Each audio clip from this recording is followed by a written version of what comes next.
Grandioso Pai que está no céu, santificado e exaltado é o teu nome. Te damos graças, Senhor, por esta ocasião que estamos na tua casa. Obrigado pela chuva que cai, pelo clima maravilhoso que tu proporciona à tua igreja e ao teu povo.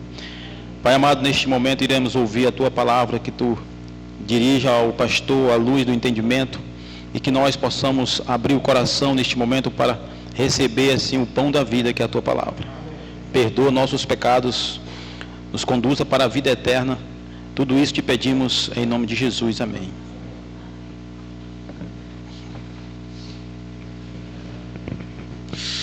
Muito bem, amigos. Mais uma vez, é bom estar com vocês nesse dia. Eu vou ficar mais pertinho aqui. Abra comigo a sua Bíblia no livro de João.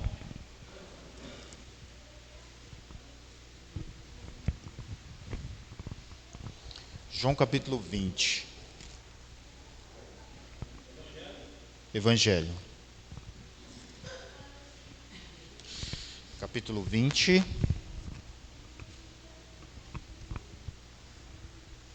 E nós vamos ler o verso a partir... Calma aí, cheguei aqui em 20 ainda não.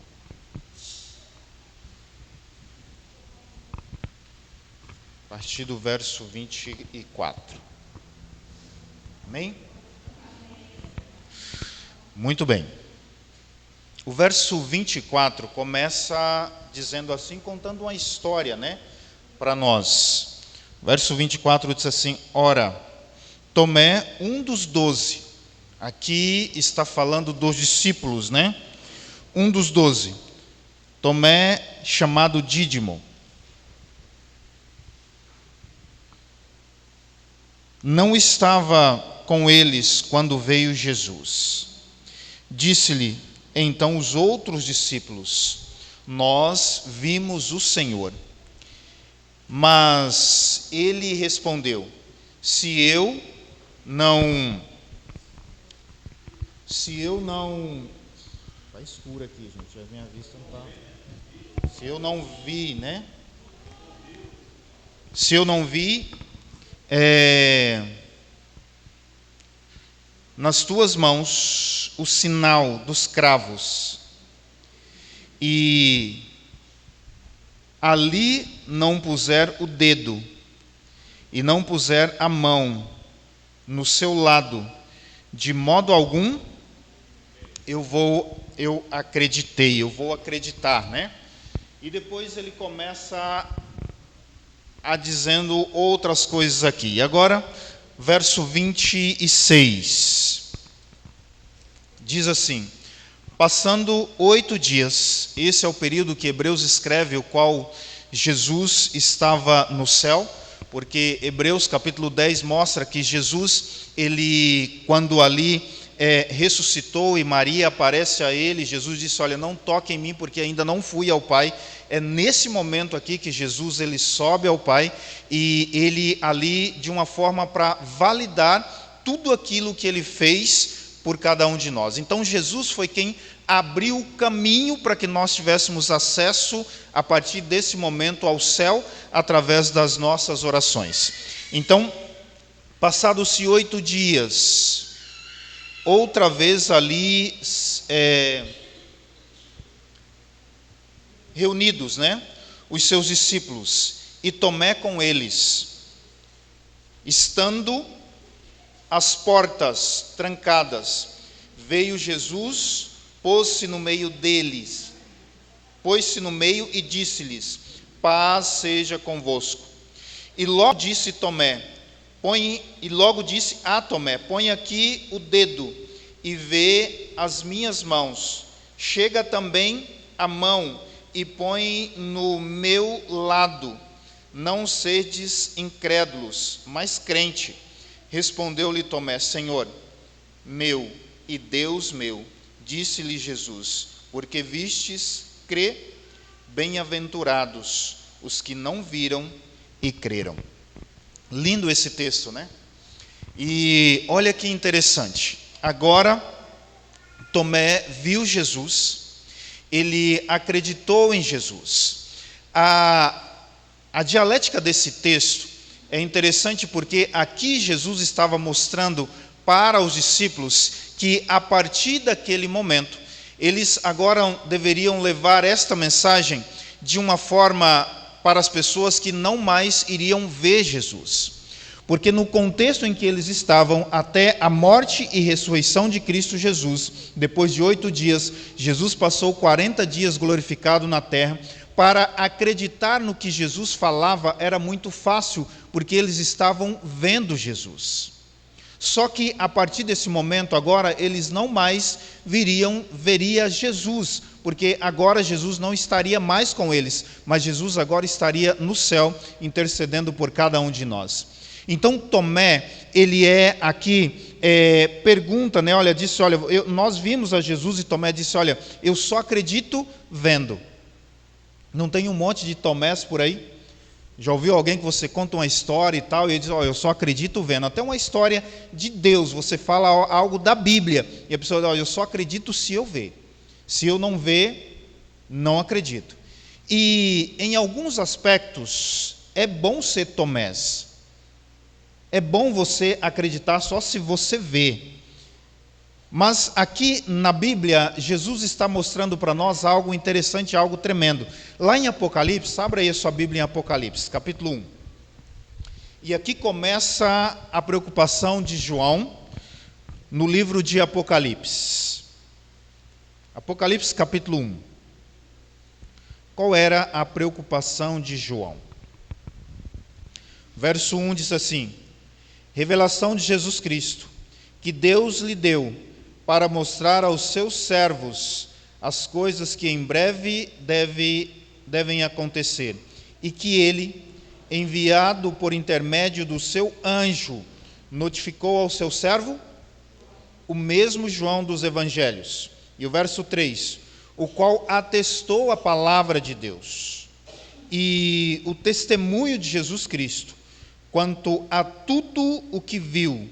Bem-aventurado aquele que lê e aquele que ouve as palavras da profecia e guarda as coisas nela escritas, pois o tempo está.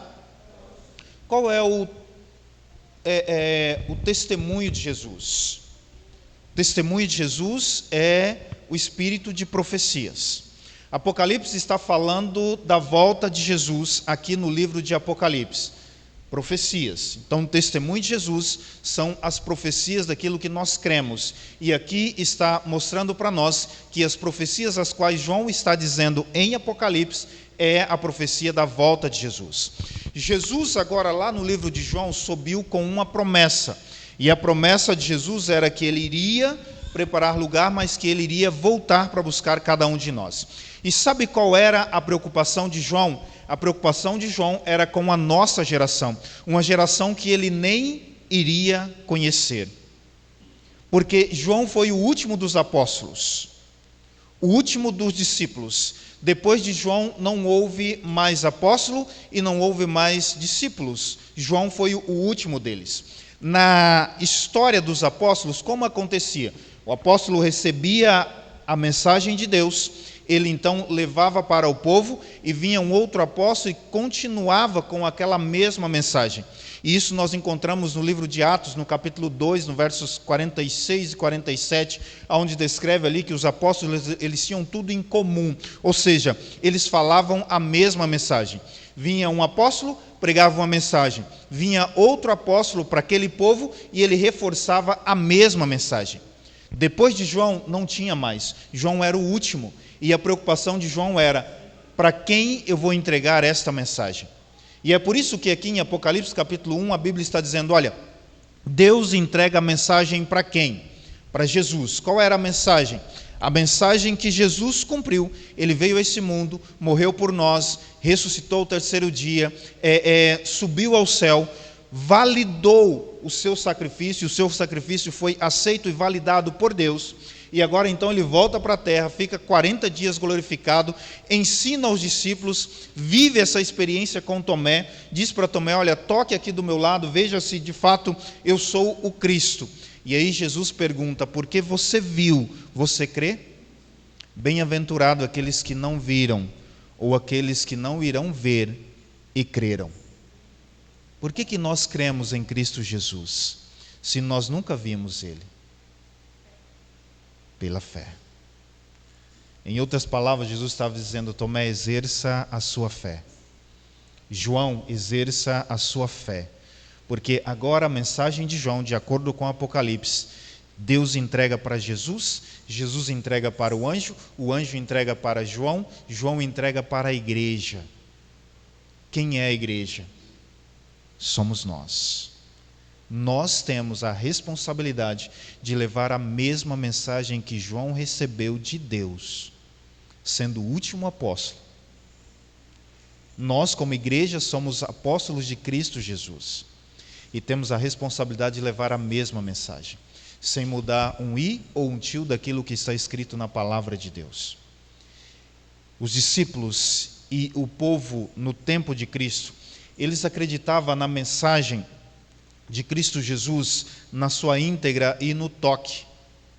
Em todos, ou na maioria dos milagres de Cristo, no livro de Mateus, Marcos e Lucas, a maioria dos milagres de Jesus, eles aconteceram em forma de toque, ou seja, Jesus tocava e o milagre acontecia. No livro de João, poucos milagres de Jesus houve o toque de Jesus. Poucos milagres de Jesus houve a intervenção direta de Cristo colocando a sua mão. No livro de João, a maioria dos milagres de Cristo aconteceu simplesmente pela palavra de Deus. Pela palavra, Jesus falava e o milagre então acontecia. Lembra da história do filho do centurião, descrita lá em João mesmo, aqui no capítulo 4, versos 44 a 47. E ali então o que aconteceu com o filho do centurião? Ele aparece a Cristo Jesus e diz: olha, eu preciso que você vá comigo, porque o meu filho está para morrer. E eu preciso que o Senhor toque para que ele seja curado. E Jesus disse: olha, simplesmente vá, que o seu filho não vai morrer. E o centurião teve o quê? Fé. E ele foi, e quando chegou, o filho estava curado. No tanque de Betesda, o que Jesus disse para aquele que estava ali paralítico, querendo entrar na água? Entre. Para o cego, que Jesus disse, ou melhor, para o aleijado, levanta e anda. O cego Bartimeu, Jesus toca em seus olhos, mas Jesus disse: vai e conta o que aconteceu com você para os outros. Então, ou seja, a mensagem de João, do Evangelho de João, estava mostrando para nós que o poder não está no toque, mas está na palavra de Deus. E é por isso que nós, como igreja, nós não fazemos milagres de forma visível, mas nós apresentamos o milagre através da palavra de Deus. Se nós temos fé, se nós cremos naquilo que Jesus deixou para cada um de nós, nós precisamos crer e simplesmente ter fé para que o milagre aconteça na minha vida e na sua vida também. E aqui Jesus está dizendo: olha, o poder não está no toque, mas o poder está na palavra de Deus. O poder está na palavra de Cristo Jesus. E os evangelhos que está aqui para nós hoje é a palavra de Cristo, é a palavra de Deus, é Deus falando a cada um de nós.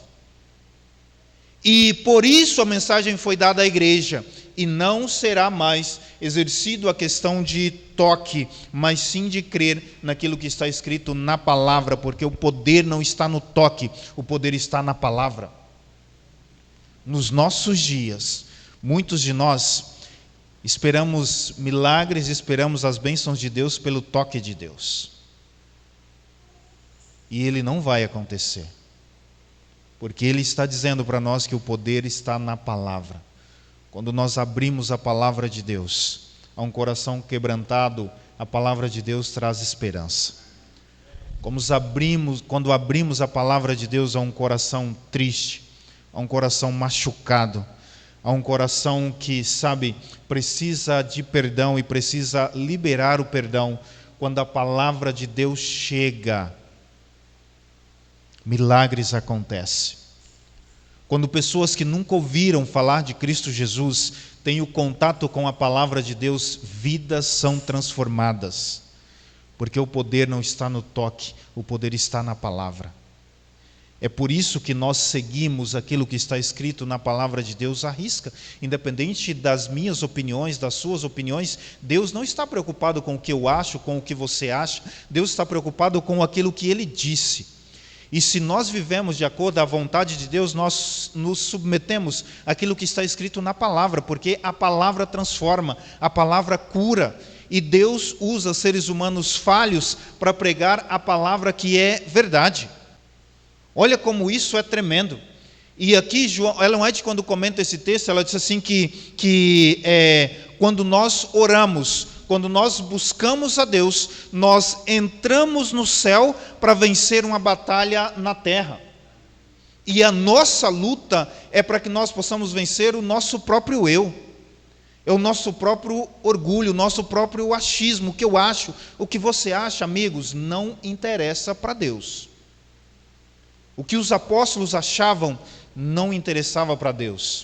O que interessava para Deus era que eles se submeteram ao ponto de ser usado por Deus para escrever aquilo que é a palavra de Deus que hoje está na nossa mão. Aquilo que tem poder. E nós, como igreja, nós recebemos essa mensagem. É a mesma mensagem dada por Deus a Cristo Jesus. É a mesma mensagem dada por Cristo Jesus ao anjo. E Apocalipse diz que o anjo estava voando pelo meio do céu, com um evangelho eterno para pregar. E Jesus tinha pressa que esse evangelho chegasse na igreja de Deus, no povo de Deus. E Deus tem pressa que nós, como igreja de Deus, que estamos nesse momento segurando esse bastão, tenhamos pressa de levar este evangelho para as pessoas que estão se perdendo por aí. Entende a responsabilidade que temos como povo de Deus? Entende a responsabilidade que temos como igreja de Deus? Nós não estamos nessa comunidade simplesmente porque não tínhamos outro lugar para construir um prédio. Vamos levantar um prédio aqui e vamos ver o que acontece. Isso aqui foi planejado por Deus. Deus já tinha esse lugar preparado para nós. E agora nós estamos aqui e nós precisamos fazer a diferença nesse lugar. Uma igreja está sendo levantada ao nosso lado. Qual igreja vai fazer a diferença aqui? Por que nós estamos aqui? Por estarmos ou porque temos um propósito, um objetivo? Por que você veio à igreja hoje? Porque você está esperando um toque de Deus ou porque você crê que a palavra transforma? Como nós conduzimos a igreja de Deus? Do jeito que achamos que deve ser ou do jeito que Deus diz que precisa ser? Entende como é viver uma vida crendo naquilo que é o poder da palavra de Deus? Primeiro eu aceito o poder da palavra na minha vida e eu permito que ela me transforme. Claro, nós nunca vamos ser 100% perfeitos, mas nós podemos ser sim, seguir sim, 100% aquilo que Deus pede e espera de cada um de nós. Então, amados, o poder não está no toque, o poder está na palavra. Jesus, quando esteve aqui, ele fez muitos milagres. Tocou, curou, transformou usando a mão, colocando a sua mão. Deus, quando criou o ser humano, Deus coloca a mão no boneco de barro, Deus sopra nas narinas e ali começa a existir um ser humano, Adão. E depois Deus coloca a mão em Adão, tira dele uma costela e constrói a mulher. E Deus então cria tudo isso. Quando Deus cria o mundo, Ele não coloca a sua mão. Ele simplesmente diz: haja luz, haja firmamento. A palavra de Deus tem poder para criar. A palavra de Deus tem poder para transformar. A palavra de Deus tem poder para sarar. A palavra de Deus tem poder para, mudar a forma de pensar. A palavra de Deus tem poder para nos transformar e nos fazer ser bênção aonde nós estamos, na comunidade, na sociedade aonde nós vivemos. Creiam, na palavra, porque a palavra de Deus tem poder. Esse é o desejo de Deus para cada um de nós nesta manhã. Não tenha dúvidas de que quando você abre a palavra de Deus, Ele está falando com você. Quando você escuta a palavra de Deus, quando alguém está falando, pregando, usando a palavra de Deus, não as suas opiniões, não as suas ideias, não o que você acha, não o que você leu por aí, não o que você assistiu no TikTok por aí, não o que você viu no YouTube por aí, não. Quando você abre a palavra e deixa a palavra de Deus falar, porque aqui o que importa não somos nós, o que importa é a palavra de Deus. Nós, como discípulos de Cristo Jesus, nós precisamos levantar a palavra de Deus e deixar a palavra falar. Quando a palavra de Deus fala, corações são transformados. Quando as nossas opiniões falam, nada acontece. E às vezes nós ficamos assim: nossa, eu tenho falado tanto de Jesus, eu tenho feito tanto isso, e nada tem acontecido. Porque as suas opiniões para Deus não interessam. As suas opiniões para Deus não vai mudar nada na vida de outras pessoas. O que você acha é um problema seu, mas o que Deus diz é um problema de todos nós. Nós não somos obrigados a concordar com todos, ou com tudo o que as outras pessoas falam, mas nós somos obrigados a respeitar a opinião de cada uma delas. Nós não somos obrigados a aceitar tudo aquilo que está escrito na palavra de Deus, mas nós somos obrigados a respeitar aquilo que está escrito na palavra de Deus. Então respeitem a palavra de Deus, levantem a palavra de Deus e pregue única e exclusivamente aquilo que está escrito, porque a palavra de Deus tem poder e a palavra de Deus transforma. Deixe a palavra de Deus guiar você, iluminar a tua vida, transformar a sua vida, e você vai ver a diferença que você vai fazer na vida dos outros, porque Cristo Jesus agora está conduzindo e guiando você. Os discípulos só fizeram grandes coisas, os apóstolos só fizeram grandes coisas, porque o que eles faziam não era deles mesmos, mas porque o Espírito Santo estava conduzindo cada um deles para fazer aquilo que Deus esperava que eles fizessem. E eles cumpriram fielmente aquilo que estava escrito. João estava preocupado: a quem eu vou entregar esta mensagem? E ele estava preocupado com a nossa geração. A mensagem é entregue para a igreja e agora nós estamos preocupados: como será a igreja daqui a 10 anos? Como será a igreja daqui a 20 anos? Como será a igreja daqui a 50 anos se Jesus não voltar? Como será a igreja daqui a 100 anos se Jesus não voltar? Porque daqui a 100 anos a nossa geração já passou. Nós estamos preparando as nossas crianças para assumir essa responsabilidade até Jesus voltar? Entende a responsabilidade que temos, irmãos? E ontem à noite eu me deparei com esse texto, eu disse, e o Espírito Santo começou a me incomodar para que eu trouxesse essa mensagem para a igreja hoje. Nós estamos preocupados com isso. Eu me lembro de uma igreja que eu cheguei lá num assentamento em Araguaína chamado Baviera. Não sei quantos conhecem lá, mas é um assentamento na beira do Rio Araguaia. E os irmãos, vamos construir a igreja e tal, e construímos a igreja, levantamos um templo bonito, e a igreja não tinha salinha, não tinha nada, era só a parede da igreja, era o fundo. E a igreja aqui bonita e tal, só não tinha ar-condicionado, mas cadeiras, bem ventiladores e tal. E as crianças, tinha mais ou menos umas 40 crianças que iam na igreja, e elas faziam a lição, Aline, da escola sabatina, a classe delas, debaixo de um pé de manga do outro lado da rua, próximo de um galinheiro, e galinha correndo para todo lado, e sabe, aquilo começou a me incomodar. E eu fiquei pensando, poxa, ali é o futuro da igreja, olha como nós estamos tratando o futuro da igreja.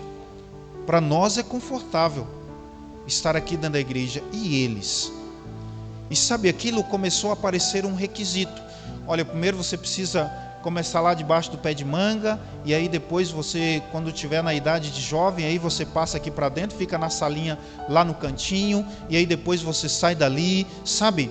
Eu creio que alguns de vocês viveram aqui aquele processo de quando a pessoa batizava na igreja, e agora então ela participava de uma classe separada. Era a classe daqueles que estavam chegando na igreja. E isso sempre me incomodou. E um dia eu cheguei na igreja, um sábado de manhã, estava um sol tremendo, mês de setembro, quase não faz calor nessa região. E falei, gente, hoje o culto vai ser diferente. Ah, pastor, porque geralmente quando o pastor fala o culto é diferente, o pastor vai pregar no primeiro horário e no segundo horário vai para outro lugar. Eu falei, não, o culto hoje vai ser diferente. Hoje nós vamos para debaixo do pé de manga e a igreja e as crianças vão ficar aqui dentro da igreja. Ah, não, pastor, não, pelo amor de Deus. Sim, irmãos, hoje nós vamos fazer um culto diferente. Pegamos as cadeiras, levamos para debaixo do pé de manga, trouxemos os banquinhos das crianças, colocamos dentro da igreja e eles fizeram a escola. As crianças amaram e os adultos odiaram. Pastor, aqui está calor demais. Está calor, irmão. Olha o que as crianças, seus filhos, seu filho, irmão, passa aqui todo dia. Pastor, o que a gente precisa fazer? Construir as salinhas. Ah, pastor, mas é difícil demais, como é que a gente faz? Irmão, vamos construir de barro, vamos construir de tijolo, vamos construir de pau a pique, vamos construir de palha, mas vamos construir a salinha dos irmãos. Vamos então. E aí um vereador lá deu uns tijolos e tal, construímos a salinha das crianças, e aí animaram, fizeram uma área do lado da igreja, construíram uma cozinha, banheiros, e o negócio ficou bonito. O dia que vocês for lá na igreja da Baviera, está lá, da Reunidas, está lá, a igreja bonita assim. E as crianças agora têm a salinha para congregar dentro. E nós como igreja, muitas vezes nós precisamos viver essas experiências. E nós precisamos colocar isso aqui no coração dos nossos filhos.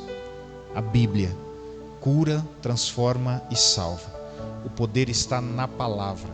A palavra de Deus tem poder para transformar cada um de nós. Que nós possamos ter isso no nosso coração, na nossa mente, e viver essa experiência que Cristo concedeu a cada um de nós. Viver pela palavra, não pelo que nós achamos, mas viver pela palavra. Ser guiados e conduzidos pela palavra. Se a Bíblia diz para nós irmos, nós iremos. Se a Bíblia diz não, nós paramos. Porque a igreja adventista do sétimo dia só caminha até onde existe luz. Se não há luz, a igreja não avança. Se há luz, a igreja avança. Luz do quê? Luz da palavra de Deus e luz do espírito de profecias de acordo à palavra de Deus. Se há luz, a igreja avança. Se não há luz, a igreja para e espera Deus dizer para onde devemos ir, como devemos seguir. Porque no contexto dos discípulos, onde eles estavam? Em Jerusalém. E Jesus disse, permaneçam aqui. Permaneçam aqui até descer sobre vós o Espírito Santo.